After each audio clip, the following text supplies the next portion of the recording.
بدعت و خرافات۔ السلام علیکم ورحمۃ اللہ وبرکاتہ۔ بسم اللہ الرحمن الرحیم۔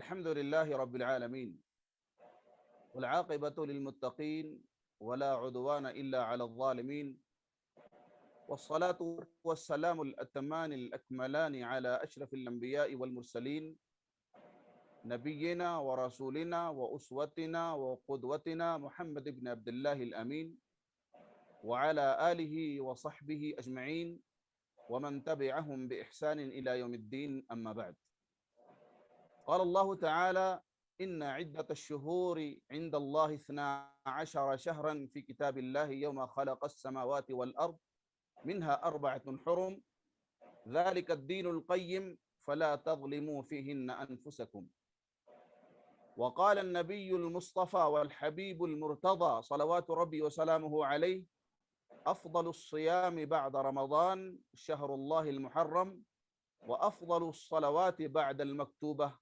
صلاة الليل رواه مسلم من حديث ابي هريرة رضي الله تعالى عنه وارضاه۔ اس باوقار کانفرنس کے صدر عالی وقار فضیلت الشیخ الدکتور سید معراج ربانی اثری مدنی حفظہ اللہ، اس باوقار کانفرنس کے ناظم اجلاس فضیلت الشیخ ثناء اللہ صادق ساگر تیمی حفظہ اللہ ورعاہ، اس باوقار کانفرنس میں شرکت کرنے والے جملہ مشاہدین، مشارکین اور ناظرین، ماہ محرم الحرام ایک ایسا مہینہ ہے جو 4 حرمت والے مہینوں میں سے ایک گردانا گیا ہے۔ نبی اکرم صلی اللہ علیہ وسلم نے اس کی اس قدر فضیلت بیان فرمائی کہ اس سے اللہ رب العالمین کی طرف منسوب کیا، اس کی اضافت اللہ رب العالمین کی طرف شہر اللہ کہہ کر کے فرمائی گئی، اور اس مہینے کے روزے کو رمضان کے روزوں کے بعد سب سے افضل گردانا گیا۔ یہ عمومی طور پر میں بات کہہ رہا ہوں، ورنہ صیام عاشورہ کے تعلق سے باتیں گزر چکی ہیں، اور ہو سکتا ہے ہمارے کچھ مقررین آئیں اور اس پر گفتگو کریں جو عناوین دیے گئے ہیں۔ لیکن علماء نے لکھا ہے کہ اگر پورے مہینے اس ماہ محرم کے روزے رکھے جائیں تو بھی یہ مستحب ہے اور اس کی مشروعیت ہے، اس لیے کہ نبی اکرم صلی اللہ علیہ وسلم نے فرمایا افضل الصیام بعد رمضان شہر اللہ المحرم۔ لیکن امت مسلمہ مرحومہ محمدیہ کی بدقسمتی کہیے، حرمہ نصیبی کہیے، کہ جو کام کرنے چاہیے، جو اعمال بجا لانے چاہیے، جو اعمال مشروع ہیں، مستحب ہیں، مامور ہیں کرنے کی، جس کی طرف ترغیب دی گئی ہے، تعلیم دی گئی ہے، نبی اکرم صلی اللہ علیہ وسلم نے خود وہ اعمال کیے ہیں، صحابہ کرام نے انجام دیے ہیں، اسلاف کرام نے یہی سمجھا ہے، اس کے برعکس جو اعمال نہیں کیے جانے چاہیے، جو امور انجام نہیں دیے جانے چاہیے، وہ بشدت تمام اور انتہائی اہتمام و انصرام کے ساتھ انجام دیے جاتے ہیں۔ وہ اعمال جس کی نہ مشروعیت ہے، جس کی نہ مسنونیت ہے، جس کی نہ ٹانگ ہے، نہ سر ہے، نہ عطا ہے، نہ پتہ ہے، اور نہ شریعت میں جس کا کوئی واسطہ ہے، لیکن بدقسمتی یہ کہیے کہ انتہائی تذکر و احتشام کے ساتھ امت مسلمہ کا بعض طبقہ، سارے لوگوں کو تو نہیں کہا جا سکتا، لیکن بعض طبقہ اور بعض مسلمان اور مسلمانوں میں سے بعض پڑھے لکھے لوگ وہ کام انجام دیتے ہیں، اور انتہائی فرحت و انبساط کے ساتھ اور بڑی ہی جوش خروش اور جذبے اور حوصلے کے ساتھ کرتے ہیں۔ ان اعمال کا انتہائی اختصار کے ساتھ تذکرہ کروں گا، چونکہ وقت 10 منٹ ہے، 10 منٹ ہو جائے گا، ناظم اجلاس فوراً ٹوک دیں گے کہ صاحب آپ کا وقت ختم ہو گیا، اور ان کا یہ حق ہے، جزاہ اللہ خیرہ۔ اس سلسلے میں سب سے پہلی بدعت، اس مہینے کے آتے ہی ماہ محرم کی مبارکبادیاں لوگ پیش کرنا شروع کر دیتے ہیں نئے سال کے آغاز پر، چاہے وہ ہجری سال ہو چاہے وہ میلادی سال ہو۔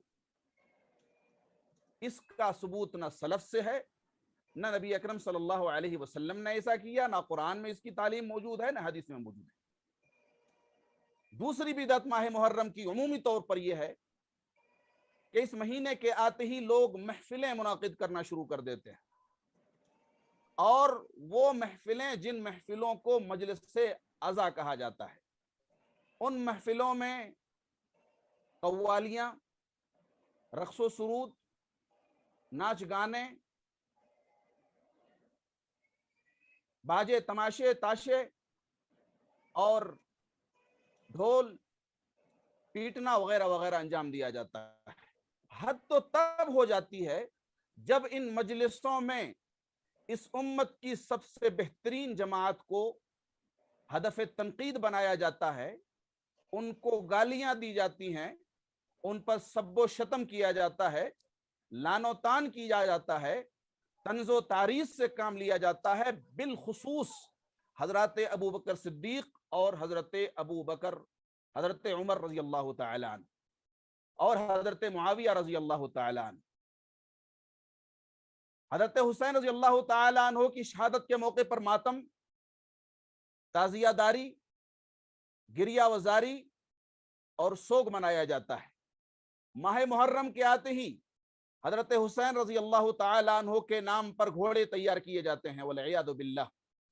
ہم اپنے بچوں کو گھوڑے نما بنا کر کے سڑکوں پر ہرے کپڑے پہنا کر کے اتارا جاتا ہے، والعیاذ باللہ۔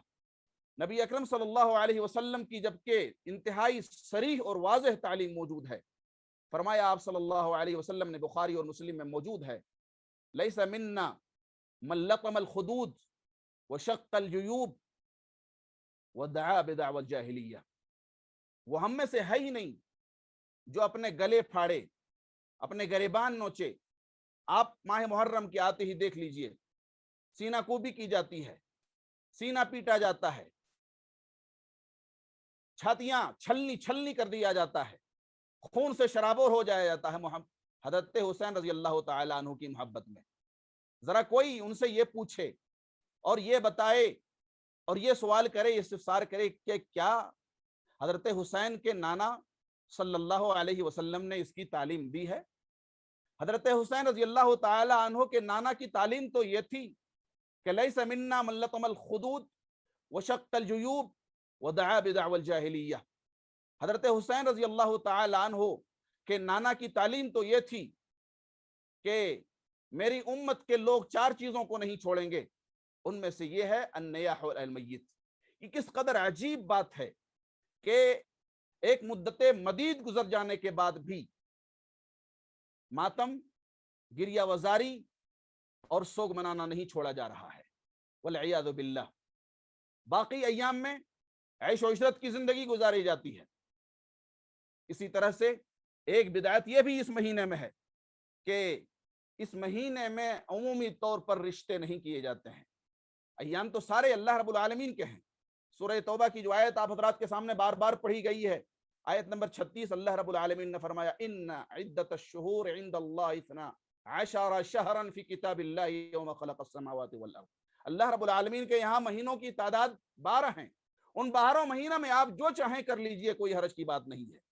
لیکن کس قدر بدنصیبی کی بات ہے کہ اس مہینہ کے آتے ہی بعض لوگ رشتے ناتے کرنا بند کر دیتے ہیں۔ محرم میں شادیاں نہیں ہوتی، والعیاذ باللہ۔ کیوں؟ کس بنیاد پر؟ حضرت حسین رضی اللہ تعالی عنہ کی شہادت ہو گئی اس لیے اس مہینے میں کیا حضرت عمر رضی اللہ تعالی عنہ کی شہادت نہیں ہوئی؟ شہادت کے اتنے قصے اور اتنی کہانیاں گڑ گڑ کر کے خانہ ساز روایات کی بنیاد پر پڑھی جاتی ہیں اور کہی جاتی ہیں اور تقریریں کی جاتی ہیں کہ انصاف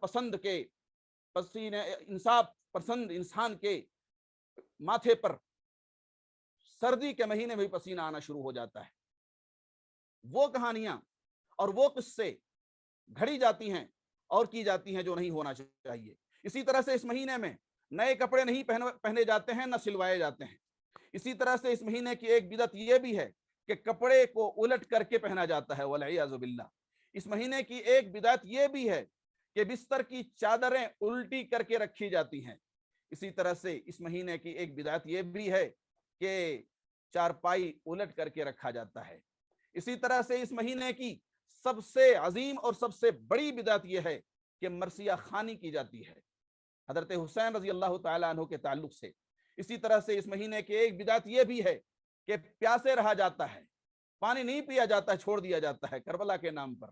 انا للہ و انا الیہ راجعون۔ میرے بھائیوں، میرے ساتھیوں، میرے دوستوں، میرے بزرگوں، میرا وقت تو ختم ہوا چاہتا ہے، لیکن اتنی بات تو میں عرض ضرور کرنا چاہوں گا کہ امت کی بدقسمتی ہے، یا امت کے بعض طبقے کی بدقسمتی ہے، بعض علماء کی یہ بدقسمتی ہے کہ ایسی واہی تباہی روایات بیان کر کے اور من گھڑت روایات بیان کر کے امت کو گمراہ کیا جاتا ہے، اور ایسی ایسی بدعتیں امت کی جھولی میں ڈال دی جاتی ہیں جس کا پتہ نہ حدیث کی کتابوں میں ملتا ہے اور نہ ہی تاریخ کی کتابوں میں ملتا ہے، بلکہ ان کتابوں میں ملتا ہے جو موضوعات اور من گھڑت اور جعلی ساز کتابوں میں موجود ہیں۔ وہ چیزیں جو کرنا چاہیے ان پر نہ ترغیب دلائی جاتی ہے اور نہ ان کی تعلیم دی جاتی ہے۔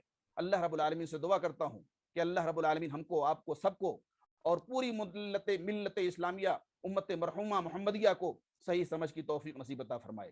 اللہ رب العالمین ہم کو، آپ کو، سب کو اسلام کی تعلیمات کے مطابق عمل کرنے کی توفیق نصیب عطا فرمائے۔ اللہ رب العالمین ہم کو، آپ کو، سب کو سنت کے مطابق زندگی گزارنے کی توفیق نصیب عطا فرمائے۔ اللہ رب العالمین سب کو بدعات سے اجتناب کی توفیق نصیب عطا فرمائے، اور جب تک اس دنیا کے اندر رکھے ایمان کے ساتھ رکھے، عمل کے ساتھ رکھے، اور جو ہمارا خاتمہ ہو تو خاتمہ بالخیر عطا فرمائے۔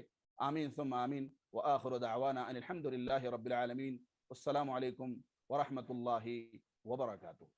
وعلیکم السلام ورحمۃ اللہ وبرکاتہ، جزاکم اللہ